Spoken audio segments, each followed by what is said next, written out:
Now it's going to be a great pleasure to welcome our first panel that will be hosted by Mathieu Gayet. He is a co-founder of XRDB, which is based both in Brazil and in France. And more importantly, he's chief editor for their content database. So he is a great person to host the upcoming panel on the topic of From Content to Impact, that will be exploring how these technologies can serve impacting videos. Thank you. Thank you very much. And welcome Kristine Severson, from Head of Global Content Partnership at Viveport. And Nicolas Blies and Stéphane Hueber-Blies, from producers and directors from Zero Impunity. And we are going to start quickly. Thank you very much. And Chris, can you start by just introducing yourself and your work at Viveport? Hi everyone, I'm Kristine Severson. I'm based in San Francisco. I'm with HTC. And global gaming content for Viveport, and I also run the VR for Impact initiative, which I'll talk a little bit more about later on, how that program runs, what kind of content we look for, and how we align content with the UN SDGs. Thank you. Gentlemen. Yes, I'm Nicolas. I am a film director and producer. I co-founded ABAN, which is a social impact cinema company, and we directed Zero Impunity. Stéphane Hueber-Blies, exactly the same. I'm the brother. Thank you. Can we start by presenting Zero Impunity, the movie, but also the complete transmedia operation? Yeah. So yes, Zero Impunity. We are maybe starting to show you a little the trailer of the project. But where is it? Okay. Yes. So maybe just speak about the producing company. So ABAN, it's ours. Melusine did the animation you can see in the film, and Camera Talk and Web Spider are our French co-producer, and. The project was supported by the Film Fund Luxembourg and the CNC, and in partnership with change.org. So before to see the trailer of the film, just one word. Zero Impunity is a project about sexual violences in war zone. And it's a transmedia project. So from the beginning, we decided to build this project to have a concrete impact about the topic. So we decided to build a full media strategy to catch the audience and to achieve our goals. Yeah, and to make change. So this is the trailer.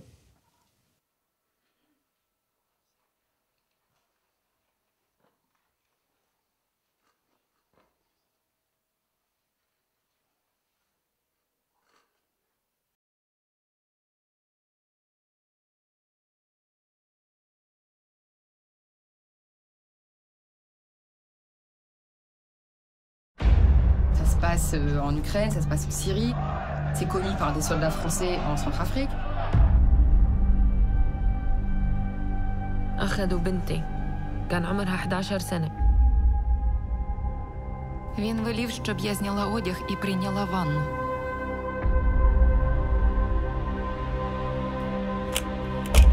ضربها على وجهها، ضربها كف.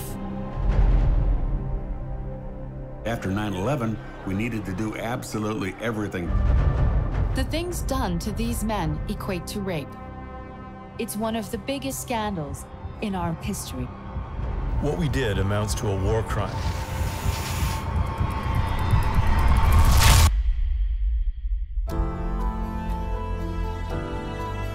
Зареп'юті – це такий взагалі міжнародний проект по, це називається нульова толерантність, нульова терпимість до таких речей, як, наприклад, сексуальне насилля чи воєнні злочини. L'ONU est dérangée dès qu'on aborde le sujet. Personne n'a vraiment intérêt à ce que ça sorte. They are so blind to the reality that they make the problem way worse. And the result is nobody faces any criminal sanction. We hear people all across the world who are being affected by unethical actions by the government. Si on n'en entend pas parler, il ne se passe rien.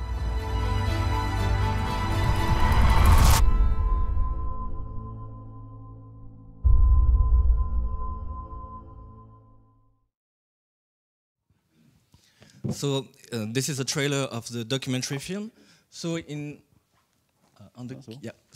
few words, we have different media on this project. So this is a feature-length animated film. As you can see, we mixed animated part with the live action part. And this feature film was made based on investigations. At the beginning of the project, we wanted to mix investigation reports with activism and with animation cinema. So we worked with a French collective of journalists, which has a collective EU Press, and we asked her to do investigation on different places all over the world about the topic of sexual violence in conflict. So it's one of the first. Sorry, I just came back on it. So it's the investigation. We published this investigation in a kind of long form. You know, it's very easy. It's text and it's picture and etc. And we published this investigative report with our media partners. So in France, it was with Mediapart, but we translated this investigation in 6 different languages. So we also released this investigative report in Italy with Internazionale, in Spain with Info Libre, etc., etc. We had 1 million readers of this investigative report. So that's one part of the project.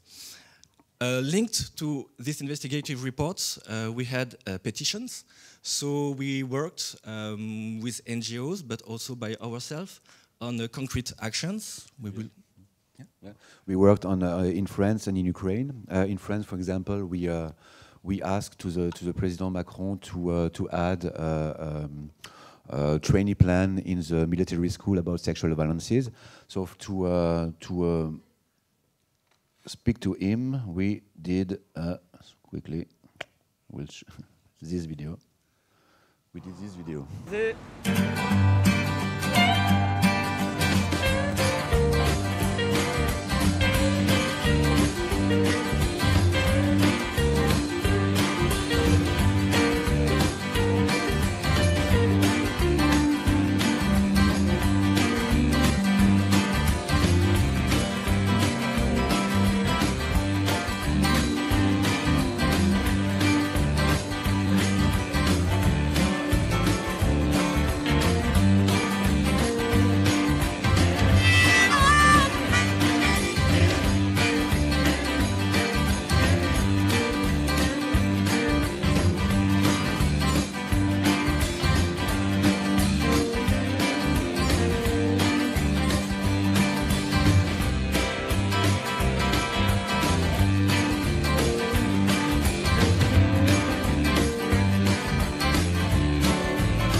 So after this, we get 400,000 people who sign the petitions, and we get a meeting with the Ministry of Defense, and also an audition to the French Parliament. We also have an action in Ukraine. We support there a law to put the name of sexual violences in the corpus juridique. Criminal code. In the criminal code, yes. And it works because last week the law was voted. So it was a success for the project. So yes, all these investigative reports and these petitions help us to create a community, of course, because we had a lot of supports. And then we did the animated documentary film, which is a kind of synthèse, resume, of the global approach. And so we started to release the film 3 months ago, and we present the film last week at Annecy Film Festival. And maybe just to finish about the project, we wanted to speak about a tool we decided to create for the project. We wanted to create a 3D digital march to represent each people who signed the petitions. So each time you sign the petitions on change.org, we wanted to create a kind of avatar of you in order to find a way to represent all the people who signed those petitions all over the world. So it's just, yeah, you can see some pictures. But the problem with this idea, and it's now we can speak about it because it's we can do some autocritics of the project. It didn't work. It didn't work because we realized at this time that it was important for the project, for the movement, to have faces, to have, I mean, real faces, and to people has to know who are behind the project, and because they have to trust us to follow us on such topic. So the 3D virtual march was a failure, because people didn't recognize the movement behind it. And that's why after that we decided to put faces on this movement, and our faces, as you can see on the Minister of Defense and Invalide, etc., but also faces from people who support the movement, like here, and also the faces we project on big buildings, as you have seen in our film trailer. So these things was really important for us. To have all these faces, we went back on the countries where the investigative were involved, yeah, and we talked to the people in the streets, and we talked about the topic about sexual violences in war zone, etc. And we asked them if they accept to support us and to be shoot and to be project on big buildings on the street. It was a way for us to take the public space and to make this voice heard. Yeah. Yes. Okay, thank you. That's impressive. Chris, on your side, can you tell us more about Viveport and HTC effort, which is VR for Impact?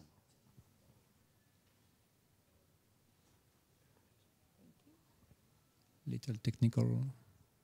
Thank you.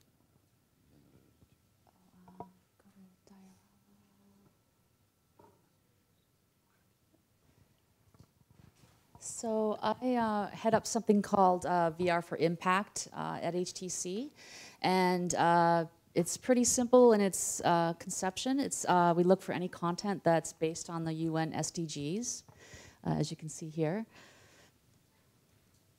I'll talk about a couple projects that I think particularly worked well for our program, and things that we may want to model after as we look at more content to come. So this one was called My Africa Elephant Keeper. You probably remember My Africa as a 360 that debuted at Tribeca a couple years ago, and then Vision 3, the developer, did an interactive piece, a companion piece to the 360 video. So it was really great that there was a 360 and then also this interactive piece that reinforced the story of the 360. We did a launch debut at EarthX Film Festival back in March, I believe it was. And we were really excited about that because we got to coordinate with Conservation International. So anytime that we can do an impact piece with an NGO, we really like that, because that means that we have the power of their marketing channels and their visibility coupled with HTC's marketing and visibility, and so it really kind of doubles the amplification and brings more light to that project. And then also it gives us the opportunity to actually have a call to action. So when we launched My Africa on Viveport, which is our digital storefront, we were able to say we're going to give all the proceeds that we make from that piece of content to the actual sanctuary in Kenya through Conservation International. So it's a great way for the consumer to feel like, if I experience this piece of content and download it on Viveport, those proceeds go directly to saving the baby elephant that they just took care of in the VR experience. So it was a really great kind of round circle experience from start to finish. Then other things that we do, Tree, you've probably heard about that. It was a couple years ago. We really kind of went a long tail with them. We went from funding them to the beginning, and then helped them through all their LBE experiences, and culminating in having them at Davos at the World Economic Forum, which was really important for us because it's great to have impactful pieces of content, but you don't want to talk to an echo chamber, you know, your VR community and people who already sort of are aligned with you. You want to actually go to where there are policymakers and government, and speak to them and bring awareness to them. And a lot of these people at like WEF, they had not even tried VR before, so there was a novelness to that. We actually had lines waiting to see Tree, and these were people that were like heads of state, would wait in line for half an hour, 45 minutes. So it was pretty impressive, and we were really excited about that. And then from that exposure there, the developer, New Reality Co., they actually, like the Crown Prince of Dubai, saw the experience and invited them to his country to show it there. So there was a real snowball effect that was really important, and actually getting out in front of people who could make changes in the world based on what they experienced with Tree. Then another one that I'm really happy about is Life VR. So for Impact, we don't only do things that end up on Viveport or that are like have some entertainment factor. We like to look for things that are tool-based and actually having an impact on the ground. Life VR is a really great example of that. This is a tool in VR that teaches medical professionals how to resuscitate infants. And so they use this like at refugee camps where there are medical personnel and they need to, you know, learn specific skills they may not have had. And so they use VR to learn skills on the ground, and then they're there saving lives. So I don't think it gets much more impactful than that. Those are kinds of things that we really love to support as well. And that was through Oxford University. And then we also love to promote 360 video. We just launched Viveport Video. We're going to launch a channel on there called VR for Impact, where we can put social impact 360 content and then help market it through that, that app as well. We just launched something called Ghost Fleet, which you may have seen at Sundance this prior year. That's a really great example, again, of something that is bringing awareness that you might not have known about, or the average consumer. It's about human trafficking, and when you hear that phrase, human trafficking, you probably first think of, you know, women, sex trafficking. This is actually about men who are trafficked for their labor, and they're taken to fishing boats out at sea, and they're literally trapped there for like sometimes more than 10 years before they can get off the ship. And it's just an incredible story. And it's just really important to get those sorts of, you know, that sort of content out there.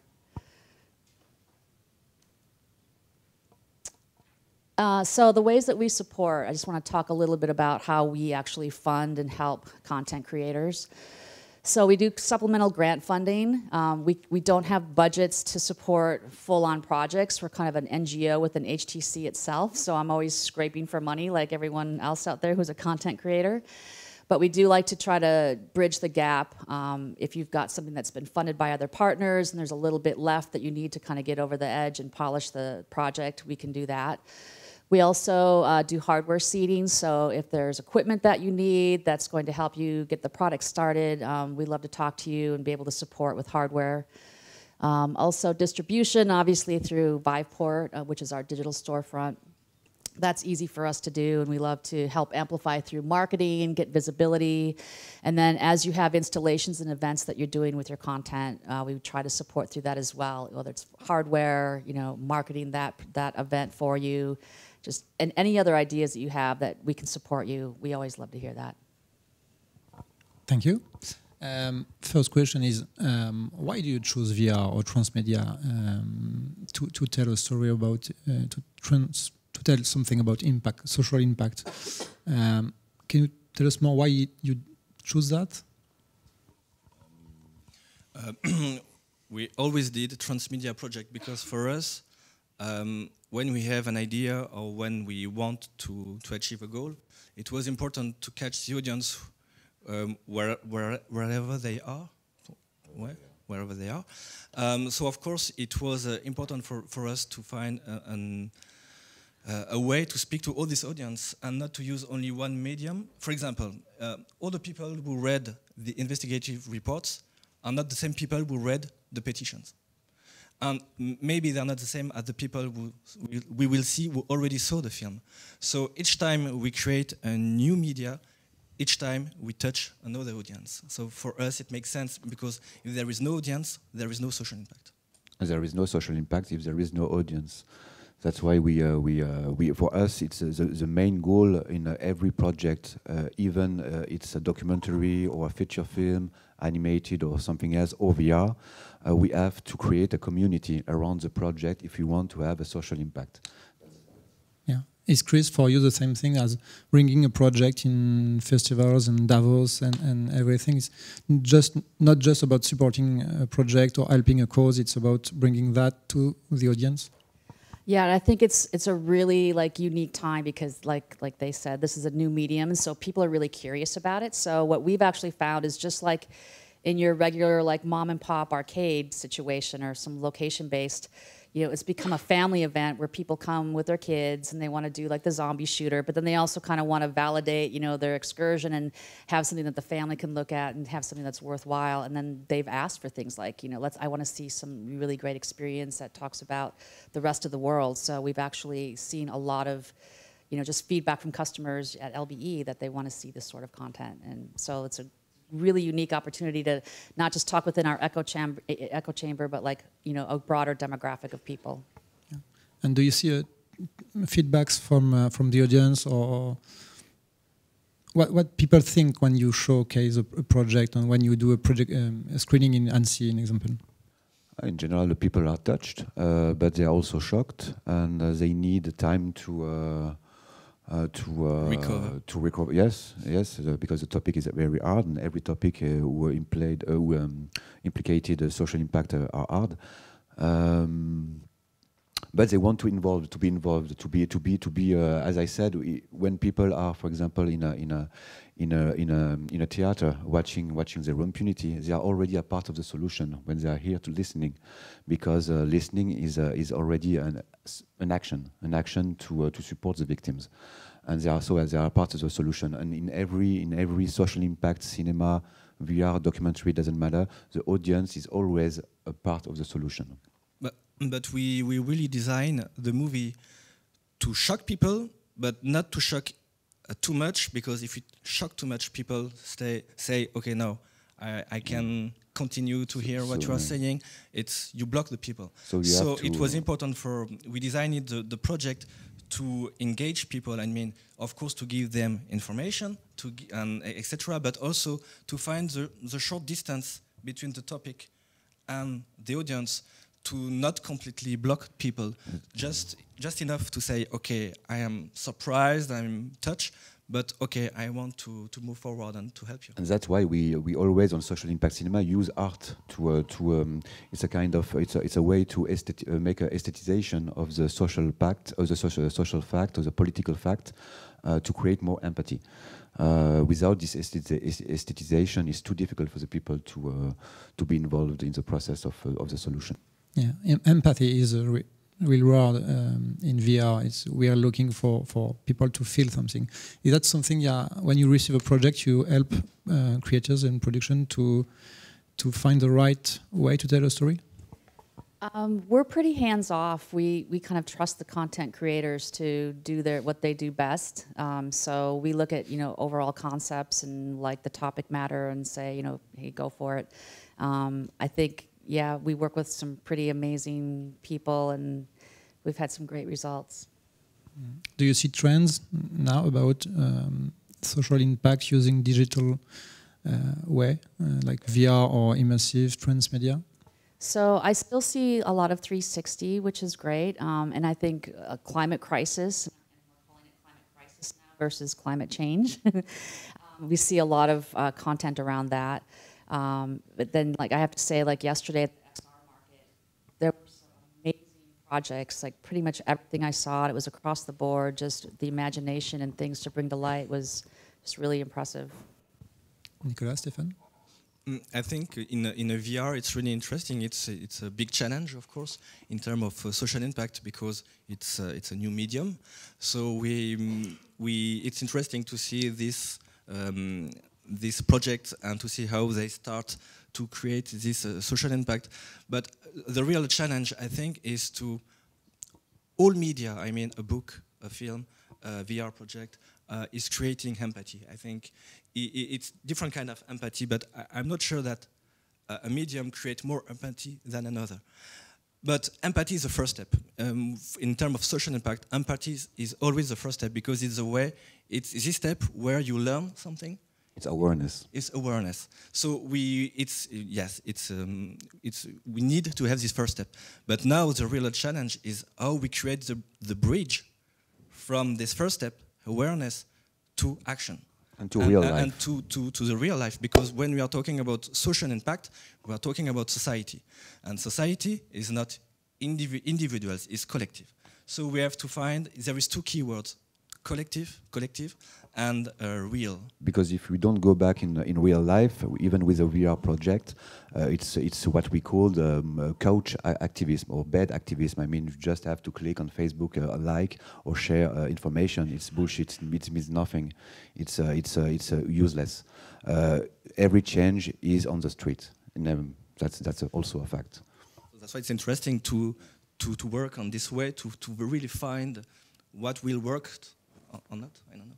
Yeah, one thing I would like to see, and we're trying to work on this at HTC, is when there's an experience that we can almost make like an in-app purchase, from the gaming world, so that the person's in the headset, they have this empathy toward what they just saw, and then there's literally a way to like click through in that experience and donate money right there. Because once you take the headset off, and then you start talking to your friends, and then life starts again, and it's hard to keep that momentum and that action. So.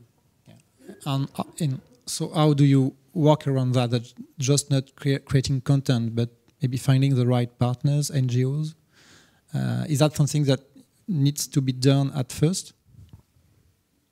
Yeah, I think it can happen at any point in the project. But I've worked on some where, like with Tree, the Rainforest Alliance got involved, near the end of that project. With My Africa, Conservation International was part of that funding process and helped that along more in the beginning. But I think it works all kinds of ways, and so I think just approaching a project and kind of just doing that hustle and getting anything you can to happen at any point, it all works somehow. So it's great. Yes, and for us, yes, it was obvious. We built the partnership at the beginning. Even it was a bit difficult. It depends the subject. For example, on zero impunity, it was very difficult to find partnership because the subject is so political.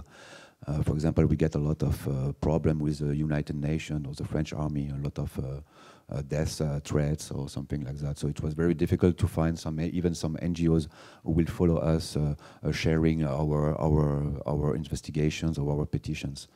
So. It depends the project, but yes, it's a question of building a community. So if you need NGOs, okay, you need NGOs, but it's not necessary.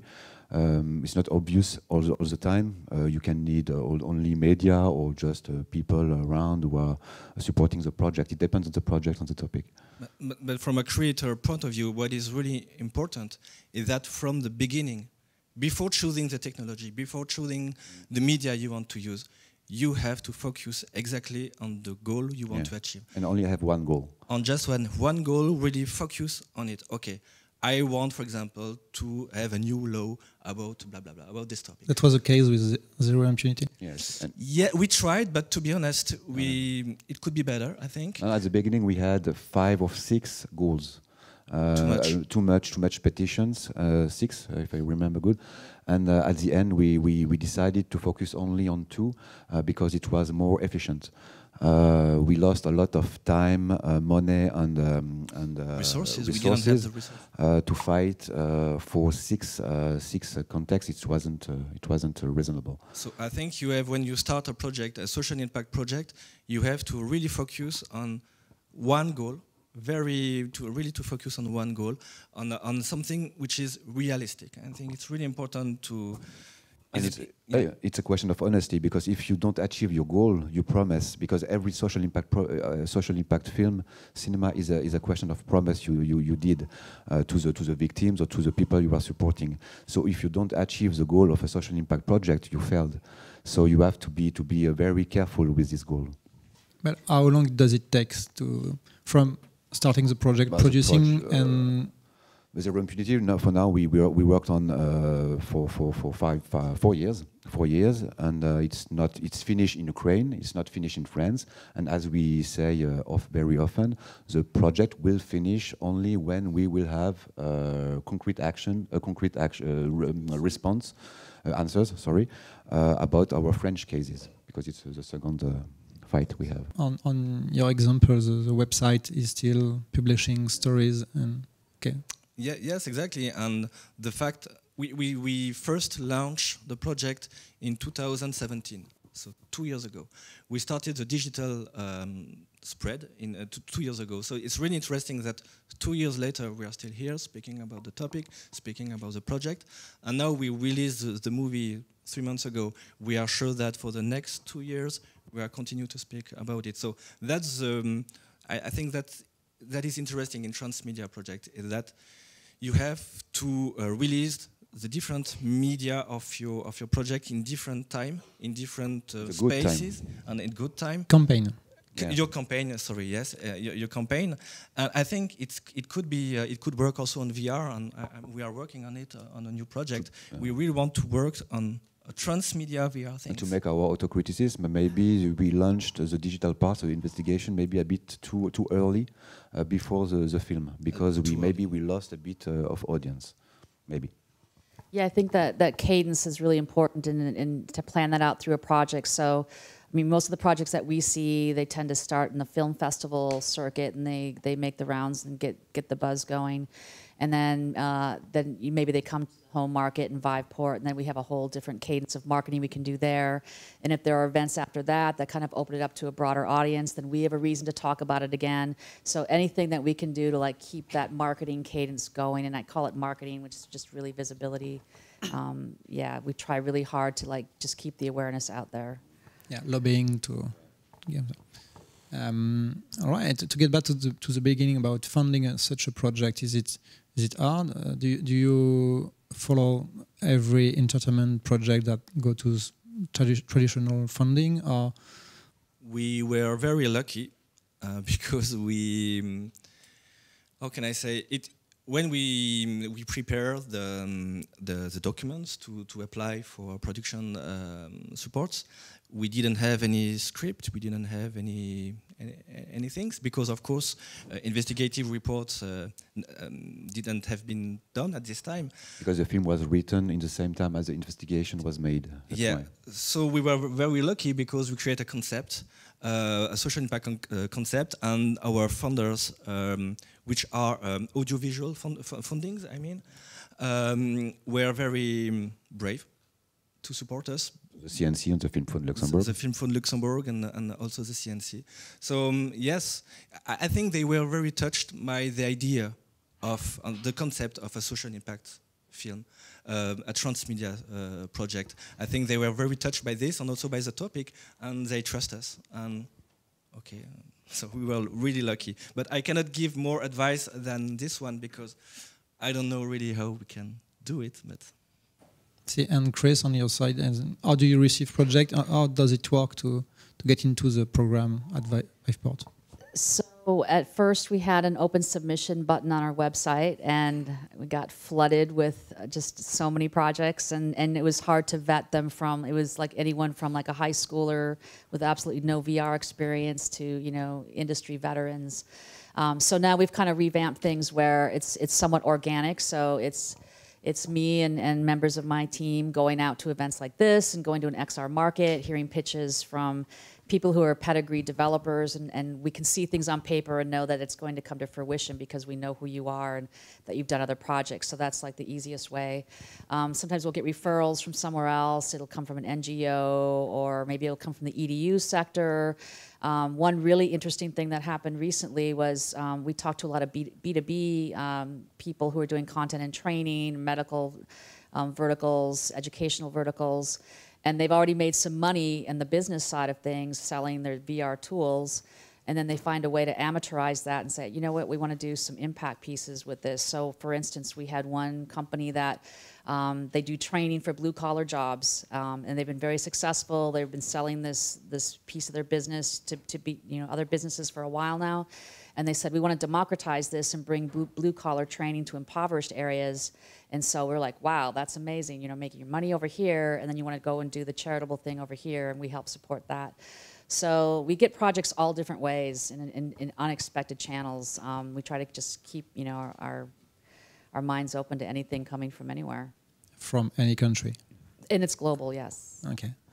I think also that social impact project also worked well with crowdfunding. And we really want to involve crowdfunding much earlier in our next... in the production, but also in the distribution of course, the film. In the different step of the project. But you need to be everywhere, like directors, producers, distributors. We are, so yes. But it's important to have at least a showrunner who have the creative view and also a production view who can achieve this approach. Yeah. Okay. Yeah. The other thing that I came from Games for Change in New York earlier in the week, and we met with a bunch of other funders, and we were all talking about, the hardest part of our job is to say no to projects, because we have to say no more than we say yes, just because we have tight budgets. And so we're trying to pull together a big aggregate of funders so that if maybe I have to say no through my program, I have a way to refer that project to somebody else who's more interested in that topic, or, for whatever reason I had to say no, they can say yes. So I really want to build that community of funders so that, all of you out there know, multiple channels to go through, and it makes it easy. Okay.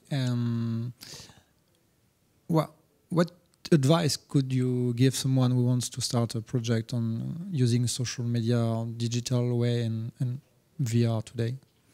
Is there something to cheer everyone? There is no advice. There is. It depends of what you want to say and what you want to achieve with your film, and. Just be aware that it will be a long road. Not to be alone. So yeah, I think it's important to know when you start that it will be a long journey, and that's why you really have to be motivated and really to be already involved in social. Yeah, really involved with the topic, because after 2 years, 3 years, 4 years, etc., and you will fail a lot. So you need to have a lot of energy. So I think you have to be really linked to the topic. And to respect the promise you made at the beginning, because this is, I said it already, but it's the main part of every social impact films. The promise you made have to be kept. Okay. And any advice on campaigning? Does it need to be worldwide, or territories by territory you can? I'm not sure we can give advice, because we can do a lot of critics about zero impunity. I'm not sure we find perfectly the perfect solution. I think it's a work in progress. On each project, we will test new things, new approach, new way to touch the audience. I think you have to try. You have fail and rise again. Yeah. But the main part is also to create. Never forget to create an audience, because maybe it's especially with VR project, even they are in a social impact VR. You have to create an audience. It's very difficult when it's a one-to-one experience. So be creative, not only in the headset, but outside the headset. Yeah, especially outside the headset. So it is the same at Viveport. You think about the content, but also the environment you want to show it? Yeah, definitely. I mean, there's a lot of projects now that I'm seeing that, start out with, in a museum installation situation. And the immersiveness of that I really like, because they're really starting to look at things in a mixed media kind of way. So it's not just like there's, an exhibit and then this like ancillary VR experience that's sort of shoved off to the side and this extra thing. But it's really starting to become integrated into like a whole story that a museum is telling about a certain exhibition. So I really like that integration. I think that's important to make it, VR is part of the whole story that's being told. And only remember real life. It's social impact is real life. It's nothing else. All right. Any question in the room? Yeah. Hello, Kristine. Can you elaborate a bit about that project of impoverished area which you supported? Talk just couple more words. Not too much more than I said, because we're under NDA with them now. We're starting to roll that out. But it's a company that's been doing it for a couple years. They've been doing the training and for blue collar type jobs like plumbing, electrician, and they just they really want to do this this impact piece and go to impoverished areas. So we're going to support them probably through hardware, and then see how that goes as a pilot program, and maybe it expands from there. Thank you. This is about HTC was a program. We got Oculus with VR for Good. Got the United Nations. UNESCO is doing 360 videos basically. How do we bring everything to audience as an institution? I mean, is there audiences you want to reach, like through Viveport, an example? Yeah, I mean, we want to expand as much as possible. The thing for us is if we fund something, we don't require exclusivity, so it doesn't have to just be on Viveport.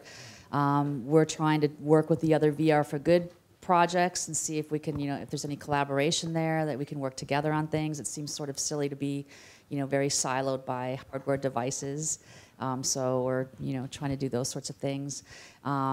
I've worked with the UN a little bit. We just did something called Global Voices Film Festival, which was through the UN chapter in San Francisco, and we were looking for content that was created by women about women's issues, or at least the UN SDGs. And then we had a flat film festival, and then we had a VR festival that was the night before, and we showcased all women content creators and a lot of 360s and some interactive. And that was a really nice synergy with the UN because that amplification through them is amazing, and so it got a lot of visibility for those female creators, which is a really important thing in the VR community. And as well as Zero Impunity, you were in Annecy in the main competition. Is that the place you can find to reach real audiences? Yes. First because and real people, I mean. Yeah, real people, yes, and media attention also, because it's never easy on social impact subject. So yes, Annecy was a turning point in our communication, even it was last week. But yes, because we get a lot of media attention, so now we can maybe start a new breath for the project. And it's also important because, as you said before, it's a long process, and we need to always to keep the attention if we want to achieve the goals. And to be recognized by such festivals or industry, it's really important also, because when your social impact project is sensitive or politics, it's political, it's really good, and it's much easier for the next step to have been approved by such big unpopular. It gives you, it's easier for you to progress. Yeah, exactly. That's why we're very thankful to be here, because it wasn't the case in some festivals last year. We had a lot of problems to get in some festivals. So. Because of the UN, especially. I'm a bit UN, but sorry, but so the two sides of the UN. The two sides of the UN. Yes, they have both sides. Yeah. We a very big festival didn't take the project because of that. Okay. They took it, but they changed their mind because of the UN. We're in a political area. Okay. And how do you see tomorrow the way we could interact and talk to people about social impact, VR, AR? New media in general. Chris, do you receive projects that are really innovative in creative way? Yeah, we see things that are maybe so like unusual. It's like hard for us to sort of figure out how we're going to wrap around that and support it. But yeah, there's some. I think what I see is that with this new medium, all of a sudden all these content creators that were photographers, filmmakers, they say this like amazing new way to tell stories now, and I think it's just really invigorated all the creative types to just come out of the woodwork and like tell stories in brand new ways through VR, and it's just really exciting to see like the breadth of content that's coming out because of that. Just one more thing, I think it's not because we are doing social impact that we have to do things who are flat. Not flat. I mean simple. Simple and frontal. Not deep. You can use aesthetic. You can use poetry. You can animation. Yes, of course, animation, and your purpose and the way you speak about the project. You can use artistic things. I think do not hesitate to use artistic approach. Animation for you was that to avoid showing too much real footage? That's for sure. And it was to create this distance, this little distance, to focus not on the picture, but to focus on what you hear, on the voice. But I mean, a lot of times we think that social impact have to be a real image, or I don't know, something very direct. But no, we can be very artistic and very aesthetic. To work on your storytelling. For the storytelling, exactly. Is that something you see also in VR project, is trying to use really the medium as it can touch people? Yeah, I mean, where thoughts go is a great example of that. I mean, that came out as, that's a very unusual piece. You guys probably saw that. It's a way for people to record their own thoughts within the VR piece, and then they go into the database, and then the next person that gets in the headset, here's your thoughts. That's included in the whole cloud of, people who had tried it before. And we commissioned them to do a special section for an impact piece to ask questions about, what people really want to change about the world, and then have those thoughts go and have that be part of the experience as well. So, and that's a completely kind of just oral experience in VR. Yeah, on the other side, do you receive ideas from audience? Does people speak with you about the cause you're speaking of? Is there some feedbacks you're taking here? Feedback for things that... Yeah, when you show a project, you write every feedbacks to work on the next project? Not really, because we don't really want to act as producers so much. For us, it's more like, you guys are the experts, and you come to us, and we're happy to support and distribute. Once in a while, we'll be a little bit collaborative if the content creator's open to that. Because we've seen a few things, we can maybe steer them like, hey, we know that there's 3 or 4 projects that are doing the same thing, so maybe you don't want to go that route. So we can offer a little bit of guidance just from the bird's eye view that we have. But we really have just seen a lot of very unique things and haven't seen a whole lot of overlap yet. Maybe after we're doing this for 10 years, we'll be seeing the same things and have those kinds of feedback for people. But right now, it's a lot of creative things happening. Okay. Any last question? No. So what's next? What's the next project on Viveport, or in festivals on Davos or something? So we're actually we finished. My Africa was kind of the last big one that we did. We'll be launching the Where Thoughts Go chapter soon, but we're open for proposals. So we're looking for the next thing. So, okay. Which is why I'm here. And for you, Stéphane and Nicolas? But for us, as a film director, we work now on our second feature film with also at Transmedia. It's called Ghost Dance. It's about feminicide in Canada, autochtone feminicide. So it's about patriarchy, about gender equality, and so on. So it's also a social impact film, a social impact project, and we work on our first VR social impact called Shock the Monkey. It's about the privatization of our imagination by the capitalism system. Okay, nice. Thank you very much. If we don't have any question, thank you. Thank you. Thank you.